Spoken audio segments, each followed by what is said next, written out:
अस्सलामुअलैकुम, आप देख रहे हैं डॉन न्यूज। मैं हूं शुमाइला अरशर। हेडलाइंस आपने देखी। अहम खबर यह है कि शहबाज शरीफ खानदान के खिलाफ मनी लॉन्ड्रिंग केस की समाअत कुछ देर बाद होगी। शहबाज शरीफ और लीगी रहनुमा लाहौर की स्पेशल कोर्ट सेंट्रल पहुंच गए हैं। शहबाज शरीफ खानदान के खिलाफ आज मनी लॉन्ड्रिंग केस में फर्द जुर्म आयद किए जाने का इम्कान है। कुछ देर बाद समाअत शुरू हो जाएगी।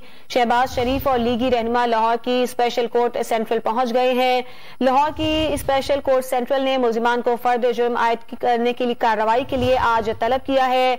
शहबाज शरीफ और लीगी रहनुमा लाहौर की स्पेशल कोर्ट पहुंचे हैं। इसके अलावा मुस्लिम लीग नून के दीगर रहनुमा भी शहबाज शरीफ के हमरा यहां पर पहुंचे हैं। शहबाज शरीफ खानदान के खिलाफ मनी लॉन्ड्रिंग केस की समाअत अब से कुछ देर बाद शुरू होगी और शहबाज शरीफ और लीगी रहनुमा लाहौर की स्पेशल कोर्ट सेंट्रल पहुंच गए हैं, जबकि हमजा शहबाज पर भी आज फर्द जुर्म आयद किए जाने का इम्कान है। ताज़ा तरीन वीडियोस के लिए हमारा YouTube चैनल सब्सक्राइब करके बेल आइकन प्रेस कीजिए ताकि आपको मिले हर अपडेट सबसे पहले।